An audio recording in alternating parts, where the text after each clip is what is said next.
Bueno, pues viene la siguiente semana, es una fecha especial definitivamente, que es la semana en donde celebramos la Pascua. Y cuando hay eventos de este tipo, pues es importante abrir la Biblia y entenderlos, sobre todo en semanas como la Semana Santa. Entenderemos que hemos aprendido muchas cosas mal cuando tú abres la Biblia y empiezas a analizar estos eventos. Por ejemplo, nosotros en muchas ocasiones conocemos la Semana Santa diferente de la Semana de Pascua, ¿no? Entonces la Semana Santa se celebra esta semana que viene con la crucifixión y todo esto, y la siguiente semana es la Semana de Pascua. Pero en realidad es la misma, a la luz de la Biblia. La semana en donde celebramos, donde Jesús fue crucificado, era la Semana de Pascua, la Semana de Pascua, perdón. También estuve buscando en la Biblia a ver dónde estaba el conejo de la Pascua y no viene, no está, no, ni los huevitos de chocolate, ni nada, ¿no? Entonces, el problema con todo esto es que estas cosas nos distraen de lo que verdaderamente es importante. Hoy quiero que entendamos qué es esta fecha que nosotros vamos a celebrar. Y bueno, para entender esto debemos de partir de la base de que toda la Biblia habla de Jesús. Aun cuando el Antiguo Testamento fue escrito cientos o miles de años antes de Cristo, toda la Biblia habla de Jesús. En algunas ocasiones está muy a la vista. Los evangelios, por ejemplo, describen a todo detalle la historia de Jesús desde su nacimiento hasta su resurrección, el libro de Hechos también. Pero hay ocasiones en donde está un poquito más escondido, como en el Antiguo Testamento, en el libro del Éxodo, que es en donde vamos a abrir nuestras Biblias el día de hoy. Y esta escena que vamos a comentar más o menos ocurrió unos 1500 años antes de Cristo. Y en ese momento, en el libro de Éxodo, los israelitas llevan más de 400 años, llevan 430 años siendo esclavos del pueblo egipcio. Y ellos han padecido de todo. Realmente les ha ido muy mal a los israelitas en Egipto durante 430 años. Pero este último año ha sido muy especial. Han pasado cosas muy extrañas. De repente llegó hace como un año alguien que se llamaba Moisés y nos dijo que nos iba a liberar de la esclavitud de Egipto. Después de tantos años, pues él trajo esperanza a nosotros y nos dijo que nos iba a liberar. Ellos eran esclavos, pero nosotros también lo somos. Dice la Biblia en Juan 8:34, Jesús le respondió: de cierto os digo que todo aquel que hace pecado, esclavo es del pecado. Entendemos que esta esclavitud que tenían los israelitas no solamente era una esclavitud física, sino que era una esclavitud espiritual. Misma esclavitud que tenemos todos los seres humanos. Somos esclavos a muchas cosas que no nos gustan de nosotros, ¿no? Que no podemos quitar de nuestras vidas y sin embargo las seguimos haciendo porque tenemos una esclavitud. Entonces en este último año han pasado cosas muy difíciles de explicar, fenómenos naturales que han dejado al país de Egipto totalmente destruido. Ya no hay cosechas, ya no hay animales, ya no hay nada en el país, todo está destruido. Y los judíos llevan 400 años esperando un cambio, están esperando un nuevo comienzo. Y hoy es de lo que vamos a hablar. Hoy vamos a hablar de un nuevo comienzo. Muchos seres humanos están esperando un nuevo inicio, en donde las cosas cambien, en donde haya una motivación para vivir, en donde la vida tenga un sentido o tenga un propósito. Y cuando tú lees la Biblia, tú te das cuenta de que Dios es el Dios de los nuevos comienzos, de los nuevos principios. Así que vámonos al libro de Éxodo capítulo 12. Y ahí vamos a empezar a leer en unos minutos. Todo este tiempo, este último año, como yo les comentaba, acuérdense que estamos trasladados 1500 años antes de Cristo. Y este pueblo de Israel ha estado esclavizado. Y en este último año han habido 9 plagas. 9 ocasiones en donde Faraón ha sido enfrentado por Moisés y por Aarón para que deje a este pueblo libre finalmente. y Faraón se ha opuesto. En 9 ocasiones llegaron Moisés y Aarón y le dijeron: oye Faraón, déjanos salir. Faraón dijo que no. Entonces Moisés y Aarón dijeron: entonces pues Dios va a empezar a tratar contigo, va a traer una plaga. Y Faraón dijo: pues no me importa. Se van Moisés y Aarón, llega la plaga y Faraón los manda a llamar. ¿Sabes qué? Dile que le pare, ya, se van a poder ir, ¿no? Entonces se termina la plaga y ya que Faraón se ve liberado de ese problema, entonces le dice a Moisés y Aarón: ¿sabes qué? No se van. Y así ha pasado en 9 ocasiones. Él ha estado endureciendo su corazón. Y Dios ha estado mandando estas plagas que en realidad iban dirigidas hacia los dioses egipcios. Los dioses egipcios eran dioses de muchas cosas. Tenían Dios como en muchas culturas, y también como hoy en día el ser humano tiene dioses para todo. Ellos tenían dioses para la tierra, para el ganado, para las ranas, para el río, ¿no? El río Nilo era considerado el torrente sanguíneo de uno de sus dioses. Tenían 4 dioses para el ganado, tenían un dios de la tierra. Entonces Dios empieza a mandar piojos para el dios de la tierra, empieza a hacer un juicio a cada uno de estos reyes que el pueblo egipcio tenía. Realmente Dios quería hacerles entender que esos dioses no sirven para nada, que no los pueden rescatar, que no los pueden ayudar, que no los pueden bendecir. Realmente Dios, dentro de su amor, les estaba tratando de abrir los ojos a los egipcios para que ellos entendieran que hay un solo Dios, que es el Dios verdadero, que es el Dios que salva y que es el Dios que cambia. En 9 ocasiones Dios trató con los diferentes dioses, trató con el pueblo egipcio, y ellos el día de hoy siguen muy endurecidos. No han querido, después de estas plagas, aceptar la soberanía de Dios para sus vidas. Finalmente Dios decide traer la plaga final. Y era una plaga muy particular. Dios pasaría por toda la tierra de Egipto para matar a los primogénitos, ¿no? Al primer nacido de cada casa. No importaba el extracto social. Es más, no importaba si era hombre o si era animal. Él iba a pasar por cada hogar e iba a matar al primogénito de esa casa. Pero no quería que su pueblo muriera. No, finalmente el pueblo de Israel, el pueblo judío, está viviendo en Egipto en este momento. Entonces Él quiere rescatarlos como quiere rescatar a todas las personas. Él no quiere que ninguno perezca, sino que todos procedamos al arrepentimiento.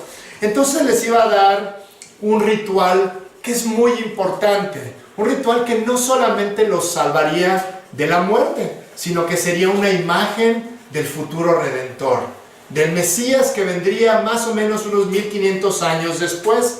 Entonces Dios les dice: voy a pasar, ¿no? De ahí viene la palabra Pascua. Es una palabra hebrea que es Pesach, y que significa pasar o Passover, como se llama aquí en Estados Unidos. Me voy a seguir de frente, voy a pasar y no me voy a detener en esa casa. Y vamos a ir explicando exactamente cuál era este ritual en donde Dios no quería detenerse en la casa para matar al primogénito. Él quería seguirse de frente. Y aquí es donde nosotros encontramos el origen de la Pascua. Realmente Dios quería que la gente supiera cuándo iba a venir el Mesías. Fíjate si ahorita viniera aquí el presidente, ¿no? De repente tocan la puerta, se ve cómo van bajando los escalones, porque siempre se oye, y de repente entra el presidente. ¿Ustedes creen que yo les tendría que decir: a ver muchachos, déjenme les presento para los que no lo conozcan? Pues todos dirían: oye, pues ya lo conozco, ¿no? ¿Por qué lo conoces? ¿Por qué conoces tú al presidente? Porque lo has visto muchas veces, ¿no? O sea, lo ves en la tele, lo ves en los anuncios, lo ves en los espectaculares. O sea, realmente es una imagen muy conocida para ti. Este era el propósito de la Pascua, que ellos empezaran un ritual que iba a permanecer por muchos años, y cuando llegara el Mesías, ellos lo pudieran reconocer. Que nadie se les tuviera que presentar, que pudieran decir: claro, ese es el que hemos estado celebrando durante 1500 años. Y para confirmarlo, cuando Jesús llega 1500 años después de este evento, Juan el Bautista dice: este es el Cordero de Dios que quita el pecado del mundo. ¿Se acuerdan de esa imagen que han visto año con año durante décadas, durante siglos, durante milenios. Este es el Mesías, el verdadero Cordero de Dios. Entonces, vámonos ahora sí al libro de Éxodo. Vamos a empezar a leer este pasaje y vamos a entender este ritual, qué tiene que ver con Jesús y sobre todo qué tiene que ver con nosotros. Éxodo 12:2. Este mes os será principio de los meses para vosotros. Será este el primero de los meses del año.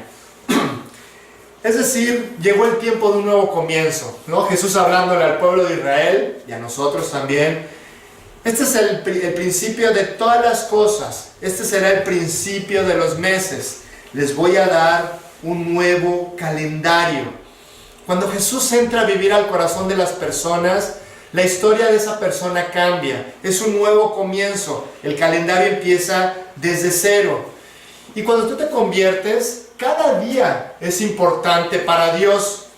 Cada día tiene mucho valor. Dios toma en cuenta cada día en la vida de los creyentes. Y espero que un día tú puedas llegar a la presencia de Dios como llegaron David, Job, Isaac, que dice la Biblia que llegaron llenos de días. Ese calendario de su vida, después de haber recibido al Señor, estaba lleno de trabajo para Dios, estaba lleno de cambios que Dios pudo producir en eso, estuvo lleno de cosas que Dios produjo en la vida de estas personas y ojalá que las nuestras también.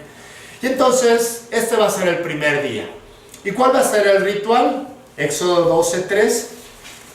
Hablad a toda la congregación de Israel diciendo: en el 10 de este mes, tómese cada uno un cordero según las familias de los padres, un cordero por familia.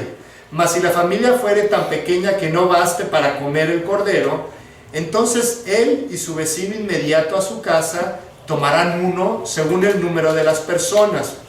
Conforme al comer de cada hombre, haréis la cuenta sobre el cordero. El animal será sin defecto, macho de 1 año, lo tomaréis de las ovejas o de las cabras. Entonces, aquí empieza Dios a explicarles el ritual, un ritual que liberaría a los primogénitos judíos. Es decir, aquella noche cuando pasara Dios por cada una de las casas, ellos tenían que hacer este ritual para que el primogénito no muriera. Entonces, lo primero que dicen es, debemos de tomar este cordero, pero tiene que tener ciertas características. Primero tiene que ser perfecto, es decir, que no sea ciego, que no tenga una patita rota, que no esté enfermo. ¿Por qué tenía que ser así el cordero? Acuérdense que no solamente Dios estaba proveyéndoles un medio de salvación, sino que también les estaba proveyendo una ilustración del Mesías. Realmente el Mesías tendría que ser perfecto para ser aceptado por Dios. La perfección de Dios lo exige. Dios no puede tratar con pecado. Dios no puede tratar con cosas que no son perfectas. La perfección externa de este cordero representa la perfección interna de Jesucristo. Ese corazón puro durante toda su vida. Durante sus 33 años, Cristo no cometió un solo pecado. Y dice el pasaje que este cordero tenía que ser de 1 año, ¿no? Dentro de esta especie de animales, un cordero de 1 año es un adulto joven, digamos representando los 33 años de Jesucristo. Entonces ustedes tienen que ir y comprar su cordero el día 10 y durante 4 días ustedes tienen que examinar a ese cordero, no ver, revisarlo, que no tenga un poquito de sarna ahí en la axila, así medio escondidita, ¿no? Que no tenga ningún defecto, ninguna enfermedad. Tienen un tiempo como familia para analizar a este corderito de la Pascua. Jesús entra a Jerusalén en esta escena que nosotros conocemos, ¿no? Montado en un pollino, en un burrito, va entrando a Jerusalén, la gente pone sus ramas, están cantando, están recibiendo al Mesías, y ese día la humanidad se hizo de su cordero. Esto ocurrió 4 días antes de que Jesucristo fuera crucificado. Era el cordero que la humanidad estaba recibiendo, estaba adquiriendo para poderlo sacrificar unos días después. Durante estos días a Jesús le preguntaron del tributo, le preguntaron del divorcio, de la ley de Moisés, de César, de todas estas cosas, tratando de encontrarle ¿qué? Un defecto, un error, un problema para Jesús. Y en el lapso de estos 4 días, ¿qué encontraron? Absolutamente nada. La conclusión a la que llegaron sus enemigos, era muy fácil que sus amigos y los apóstoles dijeran: no hombre, no encontramos ningún defecto en él. Pero tú ves a César diciendo: no encuentro defecto en este hombre, no ha hecho nada, ¿por qué lo quieren crucificar? Realmente él fue examinado con lupa y no pudieron encontrar absolutamente nada en él, porque Jesús, en su aspecto de hombre, nunca pecó. Para salvar, ese cordero tenía que ser perfecto. Un Mesías pecaminoso definitivamente no podría salvar. Entonces las familias, nos regresamos 1500 años antes, tienen que tomar su cordero y durante 4 días analizando. Después de esto, tienen que matar al cordero. Dice el versículo 6 en Éxodo 12: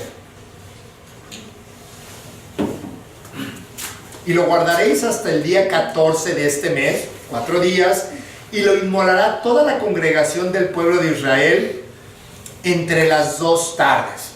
Ok, entonces el cordero no podía morir por enfermedad o por accidente. Él tenía que ser sacrificado, su sangre tenía que ser derramada, tenía que ser una muerte violenta. Y todos estuvieron de acuerdo con la muerte de Jesús, ¿no? Cuando él está delante de Pilato, está la multitud, están los fariseos, está toda la gente de acuerdo diciendo: crucifícale, crucifícale, queremos matar al cordero. Los dueños del cordero mataron a Jesús. Fíjate, en el libro de Hechos, no vayan para allá, dice: sepa pues ciertísimamente toda la casa de Israel, es Pedro hablando, que a este Jesús, a quien vosotros crucificasteis, Dios le ha hecho Señor y Cristo. Este era su cordero, era el cordero del pueblo judío, de la casa de Israel, y todos estuvieron de acuerdo en crucificarlo para celebrar la verdadera Pascua. Ellos no lo sabían. En el tiempo de Jesús, la gente que lo estaba crucificando no tenía ni idea de lo que estaban haciendo. ¿Por qué? Porque eran ciegos, guías de ciegos. Durante 1500 años habían estado viendo todos los años lo mismo, y ellos estaban cegados en su fama, en su posición social, en su éxito, en que la gente los llamara rabí, maestro, ahí viene el principal de la sinagoga. En eso estaban ocupados ellos, y no se estaban dando cuenta de que la Pascua era un ejemplo de lo que Jesucristo iba a hacer. Era la representación del Mesías muriendo por los pecados.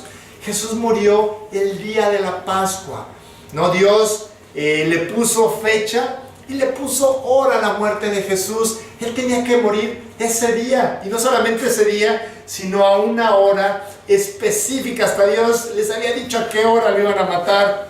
Dice la Biblia que Jesús estuvo colgado en la cruz y hubo tinieblas desde la hora 6ª hasta la hora 9ª, ¿no? En ese tiempo, o en el tiempo de los judíos, ellos dividen el día, dividen un día en 2 partes: el día y la noche. El día de 12 horas y la noche de 12 horas.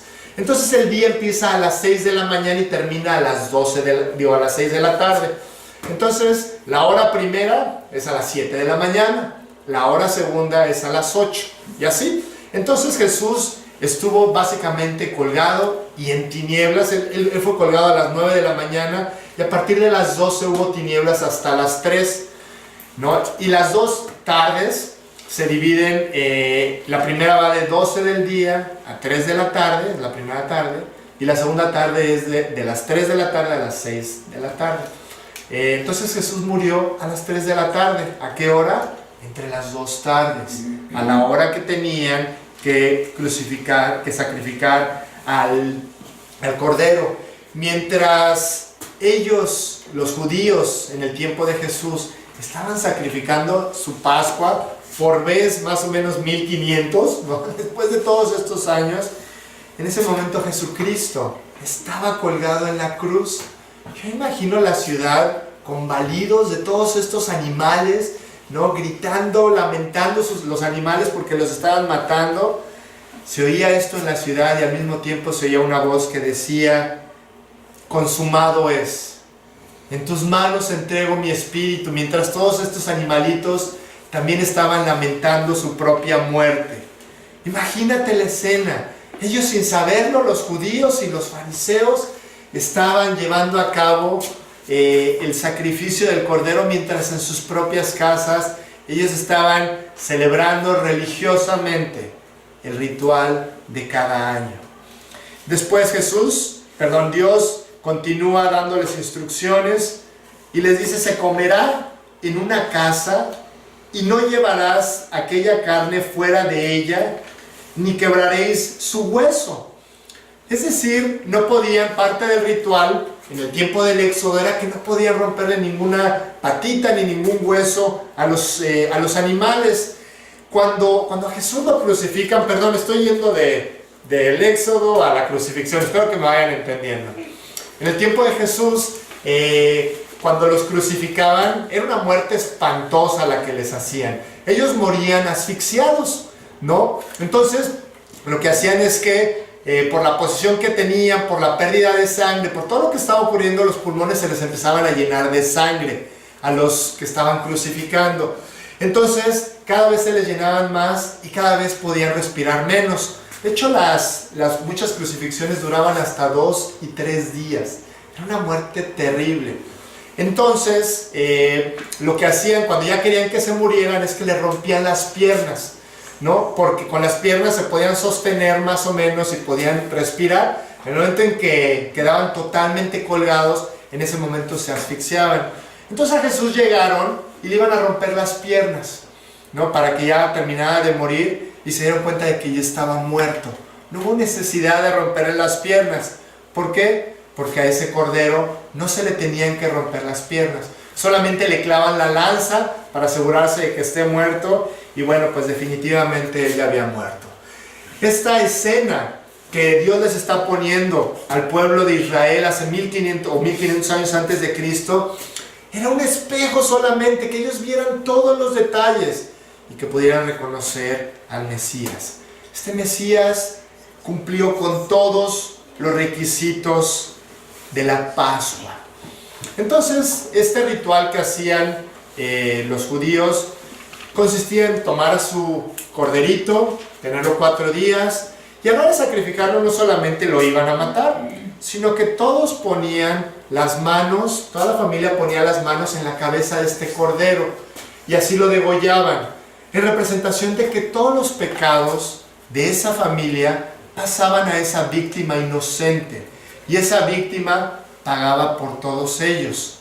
Dios había determinado que alguien pagara por los pecados. Alguien tenía que pagar por los pecados. Los pecados no se pueden quedar solamente en el aire sin ser pagados. Alguien tiene que hacerlo. Esa víctima era la que estaba pagando por esas faltas. Y por último, después de matar al animal, esa sangre tenía que ser aplicada, tenía que ser usada. Éxodo 12:7. Y tomarán de la sangre y la pondrán en los 2 postes y en el dintel de las casas en que lo han de comer. Entonces ellos agarraban un pedazo de algodón y ponían los 2 postes y el dintel, el travesaño de la puerta, y ahí ellos tendrían que poner la sangre. Recordemos que iba a pasar el ángel de Jehová, iba a pasar Dios aquella noche buscando la sangre. No, por eso era todo este ritual. Mataban al animalito, tomaban la sangre y pintaban los postes de la puerta principal de la casa con esta sangre, ¿no? Los 2 postes y el travesaño. Dios, cuando entra a la vida de la persona, nos afecta también en 3 áreas diferentes. Pone su sangre, pone su sello en nuestro cuerpo, en nuestra alma y en nuestro espíritu. Somos modificados por la sangre de Jesús en estos 3 aspectos. Y entonces el ángel pasaría y mataría a todos los primogénitos, menos en los lugares en donde pudiera ver la sangre aplicada a los dinteles y a los postes.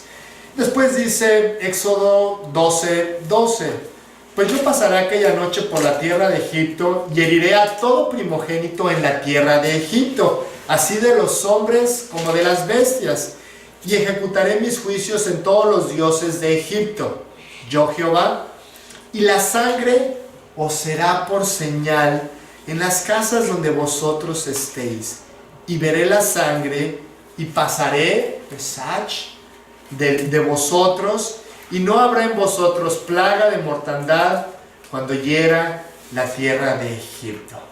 Lo que Dios buscaba era la sangre. ¿Qué tiene la sangre? ¿Qué tenía la sangre? ¿Por qué estaba buscando la sangre? ¿Qué tienen esos glóbulos rojos o esas plaquetas o la constitución o el color de la sangre? ¿Por qué era tan importante para Dios? La sangre como tal no era importante. Lo que importaba era la ilustración de esa sangre. Es que esa sangre provenía de un cordero inocente, sobre el cual habían sido puestas las manos y había sido sacrificado por las faltas de todas aquellas personas.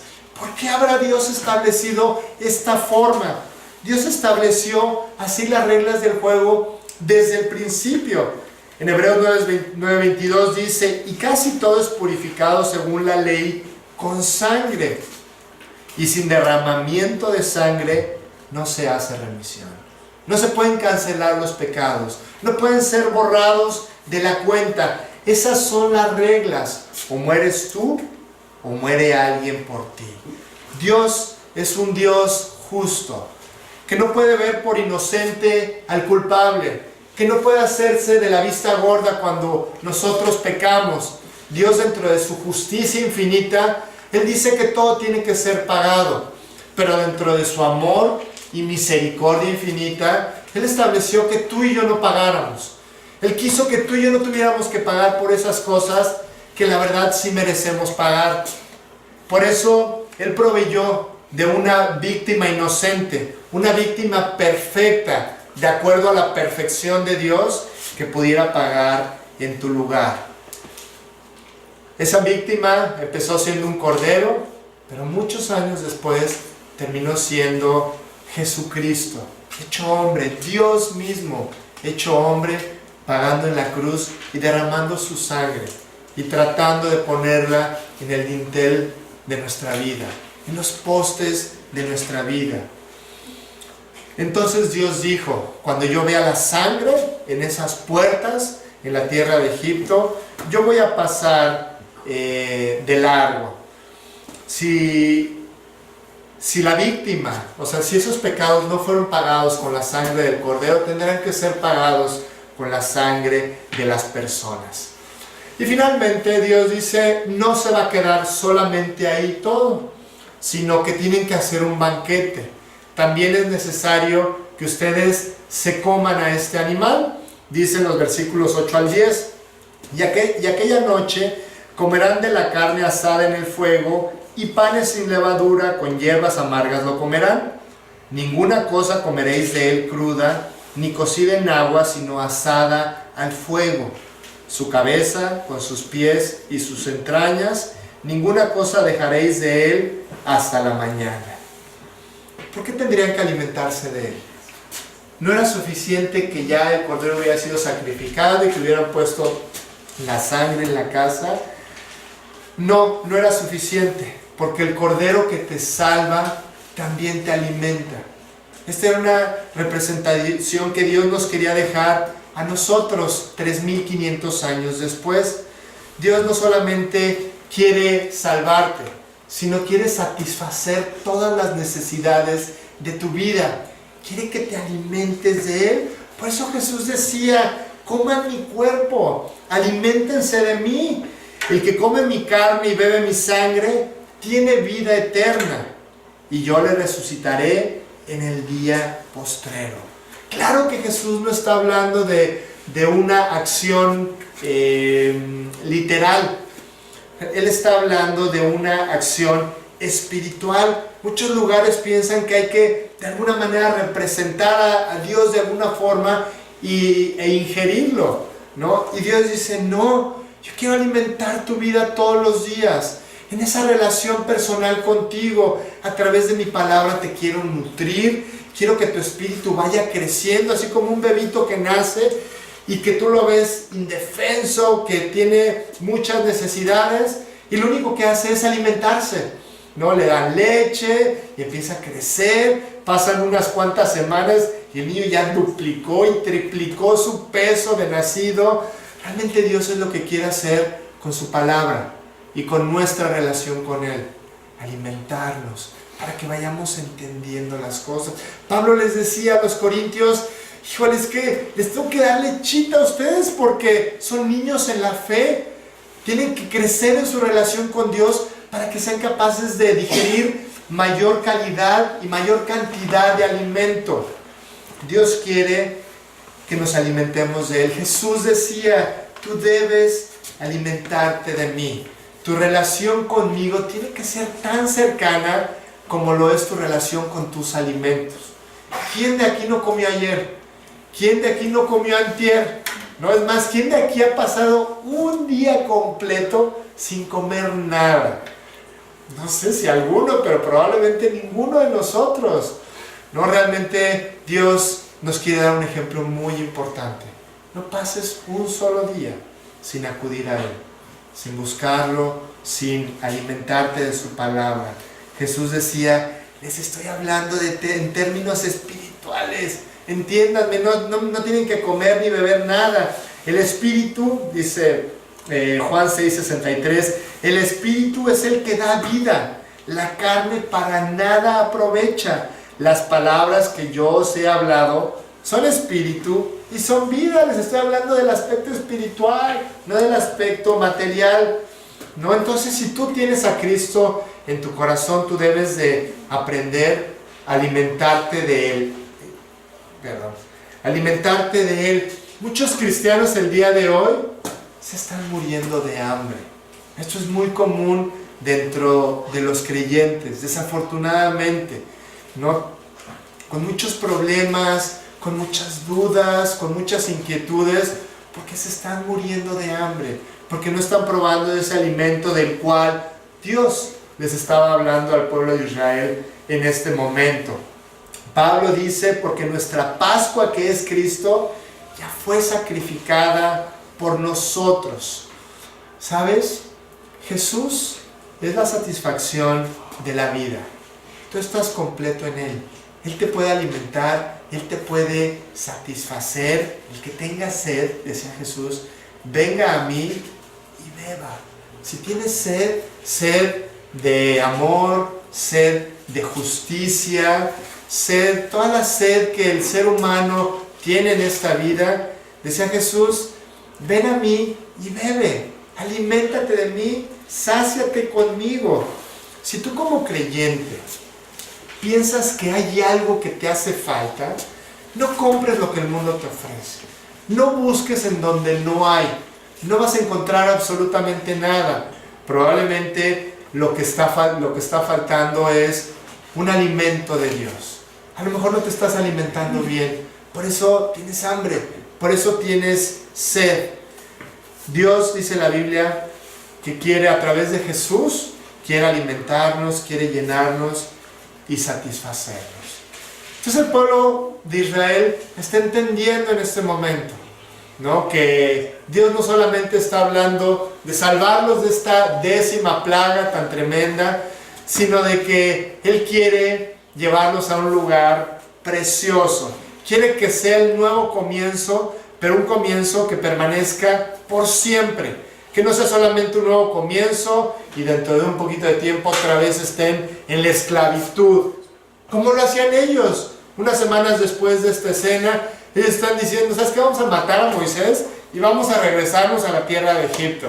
Yo me imagino diciendo a Dios, oye, no me has entendido. No me has entendido que el nuevo comienzo es una vida que debe de ir en ascenso y debe de terminar en la eternidad. Ellos tenían que llegar a la tierra prometida. Ese era el próximo paso, ¿no? Después de poder ser rescatados, ellos poder ir a esta tierra que fluía leche y miel. Esa noche ellos fueron libres. Ellos salieron después de 430 años. Se oye muy sencillo este número, pero para nuestra época, imagínate, es como si ellos hubieran estado cautivos desde el año 1700 más o menos, ¿no? 1600, ¿no? O sea, imagínate, llevaban muchos años cautivos ellos. Salieron 600,000 personas. Y dice el versículo 37, partieron los hijos de Israel de Ramesés a Sucot, como 600,000 hombres de a pie, sin contar los niños. También subió con ellos grande multitud de toda clase de gentes y ovejas y muchísimo ganado. Mientras Egipto estaba de luto y totalmente destruido, los israelitas estaban de fiesta. Fue el comienzo de una nueva vida. ¿Te imaginas la escena en la noche en Egipto? ¿No? Todas estas familias egipcias en donde papá, mamá entraba a la recámara de su hijo y el hijo muerto en la cama, ¿no? Y un llanto, un dolor, y de repente ven y al vecino le pasó lo mismo, y al otro vecino lo mismo, y todos en la cuadra están igual, llorando por la muerte de un hijo.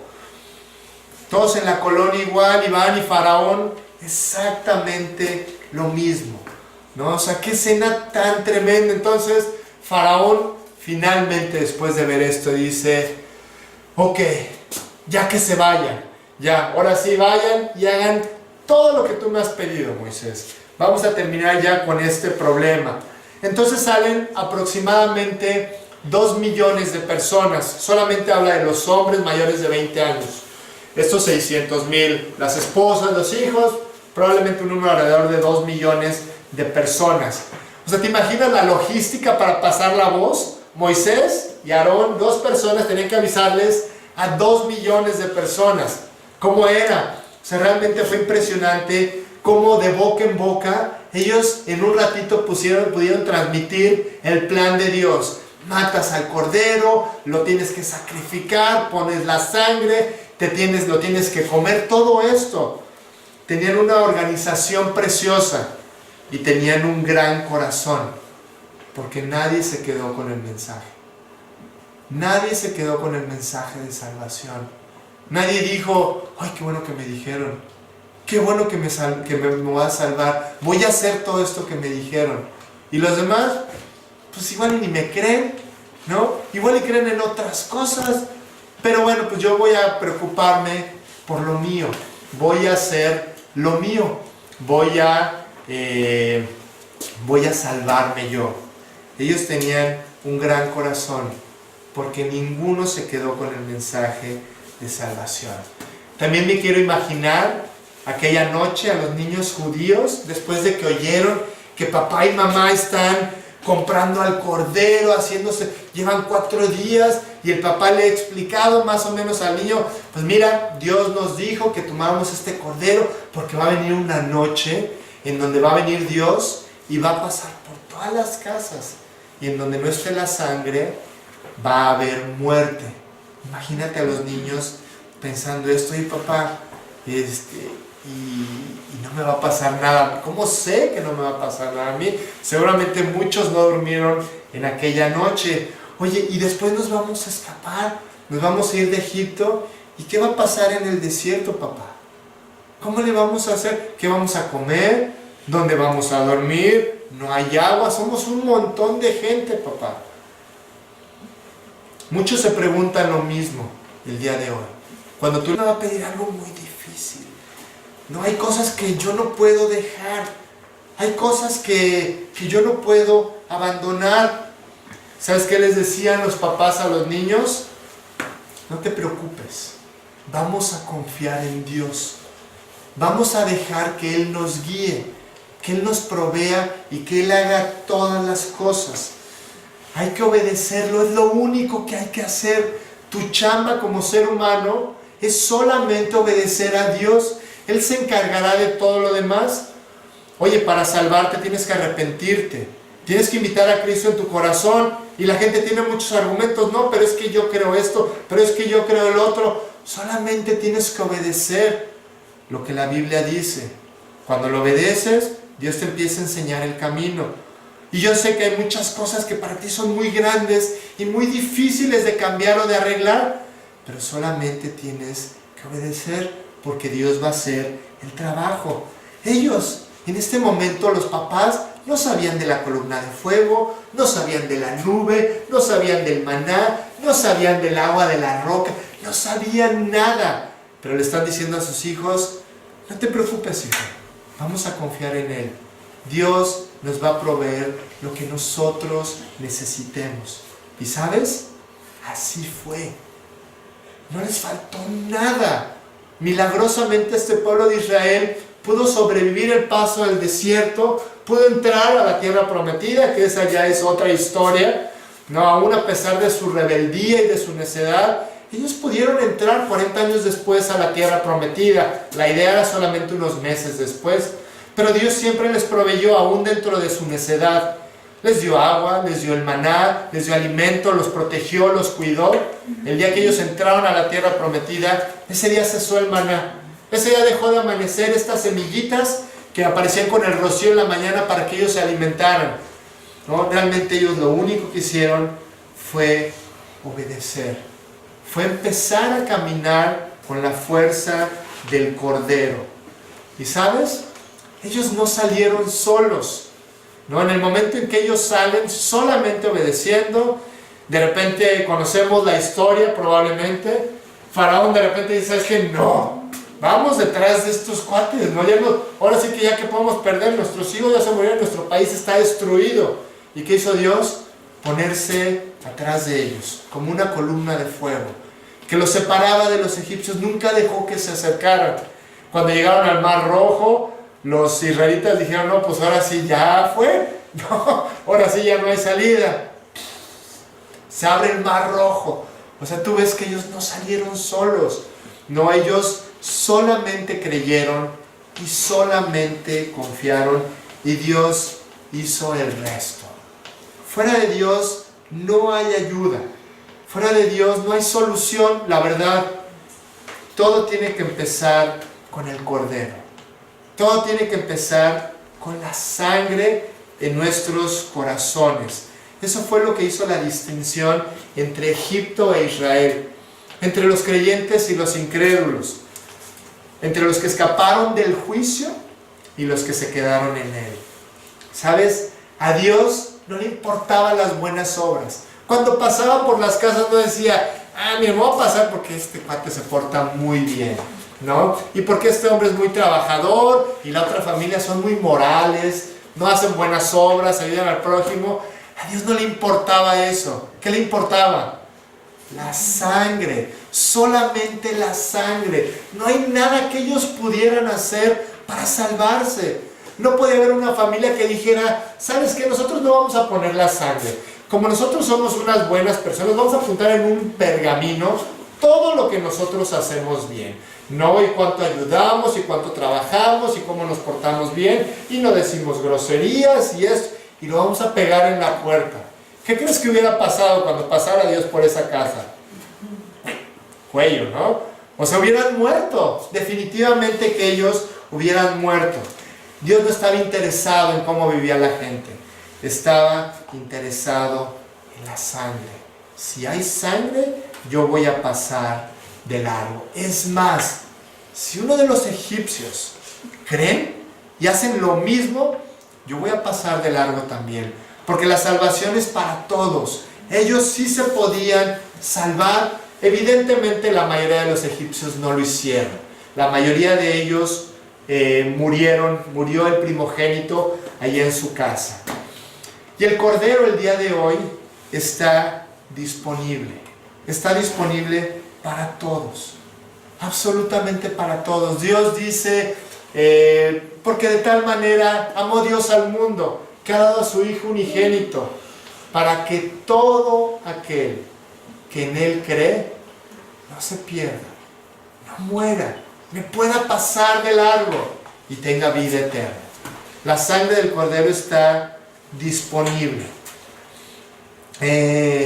Había gente que no estaba de acuerdo, había gente que no creía, judíos, y ellos murieron. O sea, realmente es precioso cómo Dios pone el camino muy claro, ¿no? El camino hacia la eternidad, el camino hacia una vida diferente, ¿no? Primera de Pedro dice: sabiendo que fuisteis rescatados de vuestra vana manera de vivir, la cual recibisteis de vuestros padres, no con cosas corruptibles como oro o plata, sino con la sangre preciosa de Cristo, como de un cordero, como de ese cordero, sin mancha y sin contaminación. ¿Dónde está puesta tu confianza para ir al cielo? Por eso aquí siempre predicamos la sangre de Jesús, por eso mencionamos tanto a Cristo, por eso hablamos tanto de la cruz, por eso siempre hacemos referencia a lo que Jesús dijo y a lo que Jesús hizo, porque ese es el sentido de esta vida. Realmente nosotros en esta vida estamos de paso. ¿Y sabes cuál es el propósito de tu vida? Definir en dónde vas a vivir la eternidad. Lo importante de esta vida es esto, que tú decidas poner la sangre en los 3 postes de tu casa. Dios es muy claro. Y si no hay sangre aplicada en tu vida, habrá un juicio. Puedes decir: es que pues yo tengo mi religión, a mí me enseñaron esto, yo creo en esto otro. ¿Sabes? No importa, esas familias no importaba en lo que creían, importaba solamente la sangre, esa sangre que aplicamos por fe. Ellos tenían que creer, ellos por fe hicieron lo que Dios les estaba pidiendo. Y Dios dijo: yo voy a salvar a todos aquellos que creen que esta sangre salva. Es el único requisito, ¿no? Que ellos crean que esta sangre salva. Ellos deben de renunciar a toda esperanza de salvarse por ellos mismos. Jesús no puede ser tu salvador si tú no te has descubierto perdido. No, tú no te vas a poner un salvavidas en el mar si tú no crees que te puedes ahogar. No, si tú crees que no va a haber ningún problema, ¿para qué te lo pones? O sea, realmente Dios no te puede salvar si tú no entiendes que estás perdido. Si tú no entiendes que un día va a haber un juicio en donde Dios te va a pedir cuentas de todas las cosas que tú hiciste. Absolutamente todas. Y la pregunta es si tú ya aceptaste esta sangre de Jesús. Hay una historia. En el año 1600, Felipe de España, nuestros reyes, llegó a Holanda, a la ciudad de Rotterdam. Y entonces España estaba controlando esta ciudad se había rebelado. Entonces él dijo: mátenlos a todos, vayan casa por casa y maten hombres, mujeres, niños, todo lo que tenga vida en esa casa, mátenlo.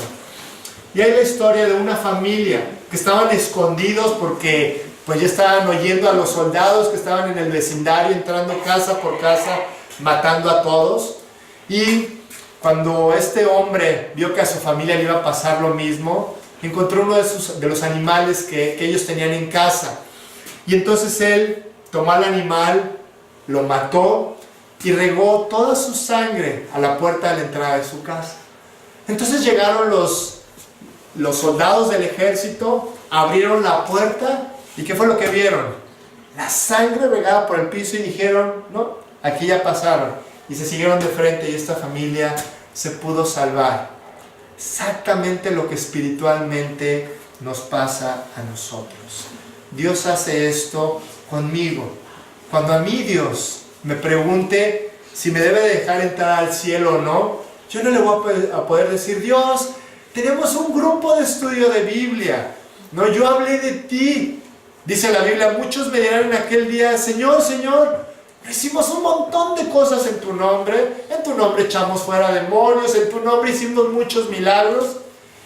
Y Dios dice: entonces yo les declararé: nunca os conocí.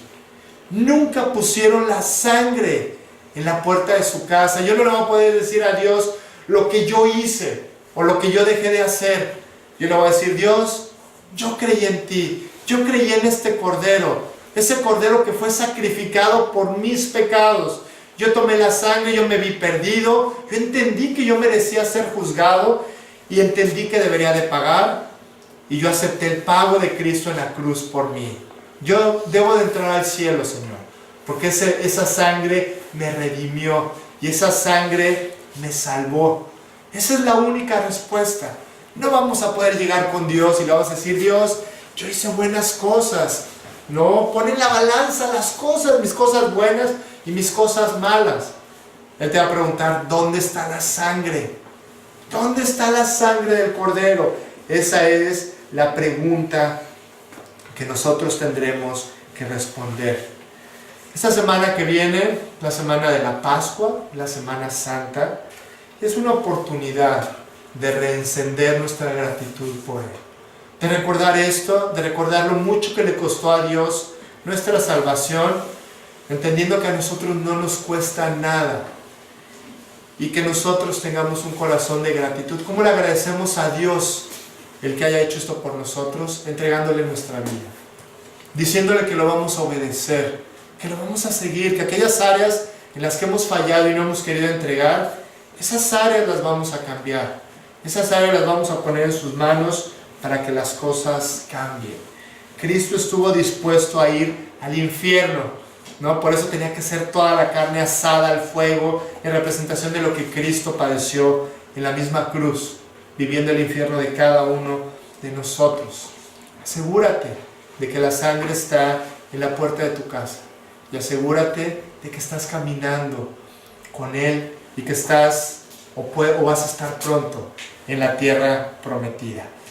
Me gustaría que hiciéramos un pequeño ejercicio para terminar. Voy a poner una canción que quiero que la escuchemos, y mientras yo les voy a pedir que cierren sus ojos y que oren y que platiquen cada uno de ustedes con Dios. Yo no sé qué opines tú, cuál es tu situación delante de Dios. A lo mejor es tiempo de pedirle perdón, de invitarlo a vivir a tu vida y pedirle que Él marque la puerta de tu casa con su sangre.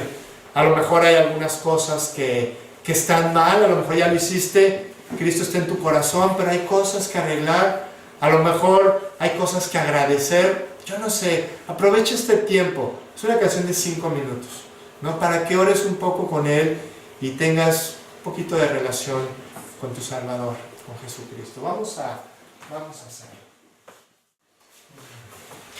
Vamos a permanecer, vamos a orar para terminar.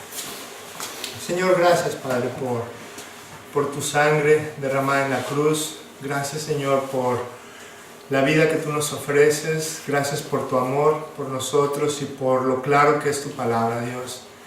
Gracias, Dios, porque una vez más estás extendiendo tu mano para que nosotros te sigamos, te busquemos, te honremos y podamos tener la vida que todos soñamos, Dios. Te pedimos que bendigas cada hogar aquí representado, Señor. Te pedimos que bendigas a todas las personas que hoy no nos acompañan, para que todo esto, Dios, que hoy vimos pueda ser una realidad en sus vidas también, Señor. Guíanos para vivir para ti con todo el corazón, Dios, sabiendo que este es el todo de la vida. Ayúdanos, Dios, a comprometernos contigo, Dios, y que esta semana que recordamos tu muerte y tu resurrección, pues nos permita reflexionar, Dios, y agradecer lo mucho que tú hiciste y lo mucho que tú haces por nosotros, Dios. Aprovechamos, Padre, también hoy para pedirte por Maggie, que está enferma, para que le ayudes a recuperarse pronto, cuida de su salud y de su familia, Señor. Te pedimos también por Carlos, por Oli, por Viris, que van para México esta semana, que tú los guardes, que los bendigas, Señor, y que en todas las demás familias, Dios, tú nos cuides, Dios, resuelvas las situaciones que tenemos, camines con nosotros y nos ayudes a ver tu mano trabajando en nuestra vida cada día, Dios. Te damos gracias por todo esto. Te pedimos que lleves a todos con bien a casa esta tarde, Dios. En nombre de Jesús, te damos gracias y te pedimos todo esto. Amén.